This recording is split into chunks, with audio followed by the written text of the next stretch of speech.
नमस्कार, सुस्वागतम, वेलकम। मैं निधि श्रीमाली अपने YouTube चैनल में आप सभी का स्वागत करती हूँ। यदि आप नया घर बनवाने जा रहे हैं तो कुछ बातें तो आपने घर में वास्तु के हिसाब से अमेंडमेंट कर ही दिए होंगे। किचन रूम किधर होना चाहिए, लॉबी किधर होना चाहिए, पर शायद आप एक चीज़ भूल रहे हैं। सोचिए, आप भूल रहे हैं मेन गेट को। देखिए, अक्सर हम जब घर बनवाते हैं तो हम वास्तु के अनुरूप कई चीज़ों का ध्यान रखते हैं। रसोई का ध्यान रखते हैं, बेडरूम का ध्यान रखते हैं, हमारी लॉबी सेंटर पोर्शन का ध्यान रखते हैं, सीढ़ियों का, वाटर टैंक का, पानी की निकासी, पानी के संग्रहण का, इन सभी चीज़ों का हम ध्यान रखते हैं। परंतु हम मेन गेट को इग्नोर कर देते हैं। परंतु मेन गेट सदियों से हमारे लिए बहुत ही महत्वपूर्ण रहा है। देखिए, मेन गेट हमें एक प्रोटेक्शन प्रदान करता है। कोई भी हमारे घर में आएगा तो वो मेन गेट से गुजरते हुए ही हमारे घर में आएगा। और मेन गेट हमारी सकारात्मक ऊर्जा और नकारात्मक ऊर्जा, ये सभी मेन गेट पर डिपेंड रहती है। मेन गेट अगर सही दिशा में, सही जगह लगा हुआ हो तो वो हमारे घर में सकारात्मक ऊर्जा डालता है। हमारे घर में प्रवेश करने के बाद में हर व्यक्ति सबसे पहले घर में अंदर एंटर करने से पहले मेन गेट से ही गुजरता है। सबसे पहले उसे मेन गेट दिखाई देता है, इसीलिए उसे इग्नोर न करें। आज मैं आपको मेन गेट से संबंधित कुछ वास्तु टिप्स दूंगी जो कि आपके लिए बहुत ही कारगर सिद्ध होंगे। यदि आपके घर में मेन गेट है तो आप उसमें कुछ अमेंडमेंट कर सकते हैं, और यदि आप नया घर बनवाना चाह रहे हैं तो आपके लिए ये जानकारी बहुत ही उपयोगी सिद्ध हो सकती है। इसीलिए ध्यानपूर्वक मेरे इस पूरे वीडियो को आप सुनिए। परंतु एक ही शिकायत है, आप सुनते हैं, पसंद भी करते हैं, परंतु आप हमारे वीडियो को सब्सक्राइब, हमारे चैनल को सब्सक्राइब नहीं करते, हमारे वीडियोस को शेयर नहीं करते। तो प्लीज़ लोगों तक इसे पहुंचाइए ताकि दूसरों को भी इसका लाभ प्राप्त हो सके। हो सकता है किसी का भवन बन रहा हो, किसी का घर बन रहा हो, या कोई अपने घर में वास्तु के हिसाब से अमेंडमेंट करवा रहा हो, तो फिर उसके लिए ये जानकारी बहुत ही उपयोगी सिद्ध हो सकती है। तो सबसे पहले जानते हैं कि मेन गेट किस तरह का होना चाहिए। हमारा मेन गेट बहुत ही ठोस धातु का या लकड़ी का बना हुआ होना चाहिए। दूसरा, दो घर में मेन गेट कभी नहीं होने चाहिए।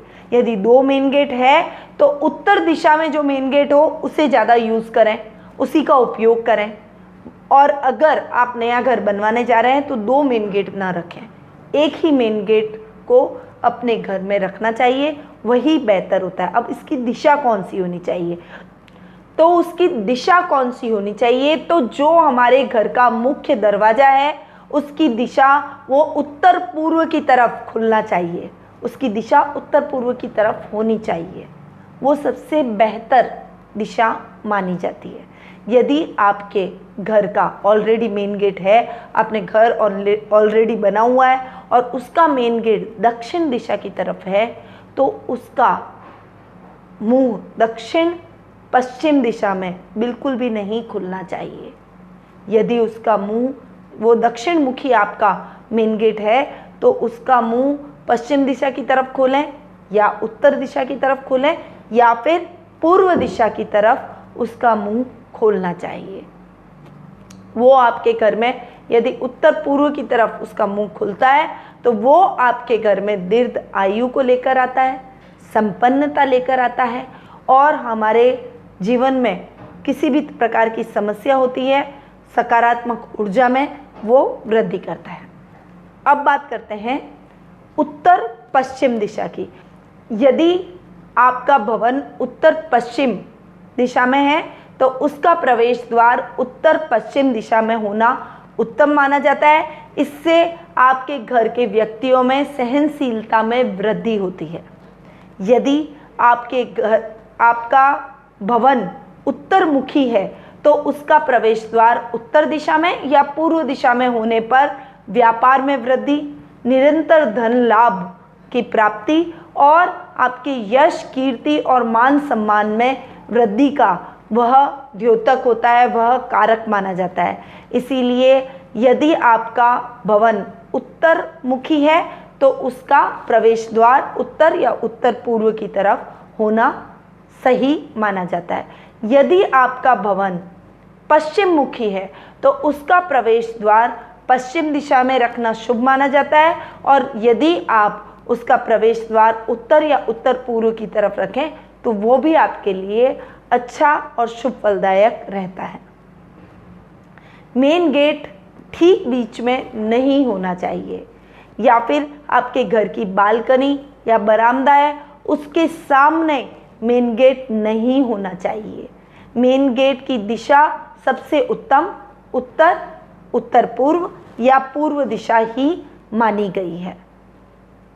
सूर्यास्त और सूर्योदय से पहले इसकी साफ सफाई उचित तरीके से होनी चाहिए, और शाम के समय मेन गेट पर उचित रोशनी की व्यवस्था भी होनी चाहिए, यानी प्रॉपर लाइट आपके मेन गेट पर होनी चाहिए। दरवाजे के सामने किसी भी प्रकार की गंदगी, कोई परछाई या कोई अवरोध नहीं होना चाहिए। ये भी एक वास्तु दोष होता है, इसलिए मेन गेट के सामने की साफ सफाई की व्यवस्था हमेशा आपको प्रॉपर करनी चाहिए। मेन गेट के ऊपर आपको गणेश जी की मूर्ति, गज लक्ष्मी की मूर्ति या फिर कुबेर देवता की मूर्ति रखना बहुत ही शुभ फलदायक रहता है। इनकी मूर्तियों का मुंह अंदर की तरफ, हमारे भवन के अंदर की तरफ होना चाहिए। मेन गेट पर ये मूर्तियां स्थापित करना बहुत ही शुभ फलदायक माना जाता है। मेन गेट को हमेशा मांगलिक कार्यों में मेन गेट को अच्छे से सजाना चाहिए। अशोक के पत्तों से, आम के पत्तों से, या फिर बहुत अच्छी वंदरमाल जो हम कहते हैं उसे मुख्य द्वार पर जरूर लगाना चाहिए। मांगलिक अवसर या फिर कोई भी हमारे घर में त्योहारों का अवसर होता है तब मेन गेट पर ये मेन गेट की साज सजावट करना बहुत ही शुभ फलदायक रहता है, बहुत ही वास्तु के अनुसार उत्तम माना जाता है। देखिए, मांगलिक कार्य यदि होते हैं और त्योहारों का समय होता है तो मेन गेट के सामने एकदम सेंटर के अंदर रंगोली जरूर बनानी चाहिए, वो भी बहुत ही शुभ फलदायक होती है। एक लास्ट टिप जो वास्तु के हिसाब से मैं आपको देना चाहती हूँ कि जब सुबह आप उठें तब थोड़ी देर के लिए मेन गेट का दरवाज़ा खुला छोड़ दें, और शाम को थोड़ी देर के लिए मेन गेट का दरवाज़ा खुला रखना चाहिए। इससे कहते हैं पॉजिटिव वाइब्रेशन। सूर्योदय से पहले और सूर्यास्त के समय पॉजिटिव वाइब्रेशन हमारे घर में आती है। सूर्य का जो पहला प्रकाश सूर्योदय के समय आता है उससे हमारे घर में नई ऊर्जा का संचार होता है। इसीलिए मेरे बताई गई इन बातों का ध्यान अवश्य रखें, और मेन गेट बनाते समय या आपके घर में ऑलरेडी मेन गेट है तो इस अमेंडमेंट को, इन छोटे छोटे उपायों को जरूर अपनाएं और अपने जीवन में इस मेन गेट के महत्व को पहचानें। वास्तु के अनुसार आप अपने घर में अमेंडमेंट तो करते ही हैं, मेन गेट में यदि आप ये अमेंडमेंट करते हैं तो आपके घर में जो प्रवेश कर रहे व्यक्ति हैं उसमें पॉजिटिव वाइब्रेशन आएगी, आपके घर में सकारात्मक ऊर्जा का संचार होगा, किसी भी प्रकार की नकारात्मक एनर्जी को वो मेन गेट रोकेगा, और मेन गेट आपके जीवन में महत्वपूर्ण भूमिका अपनाएगा। देखिए, एक और आपको लास्ट उपाय मेन गेट का जरूर करना है। मेन गेट के ऊपर स्वास्तिक या फिर कोई परत के पिरामिड है उनको आपको जरूर लगाना चाहिए, परंतु ये बात ध्यान रहे त्रिशूल नुमा आकृति आपके मेन गेट के ऊपर नहीं होनी चाहिए। ये एक वास्तु दोष का कारण बनता है, इसीलिए त्रिशूल नुमा आकृति को अपने मेन गेट पर नहीं लगाएं, वरन स्वास्तिक चिन्ह, शुभ चिन्ह, शुभ लाभ के चिन्ह जो होते हैं स्वास्तिक चिन्ह होते हैं, या फिर कोई पिरामिड को आप अपने मेन गेट में जरूर उस आकृति की रचना कर सकते हैं।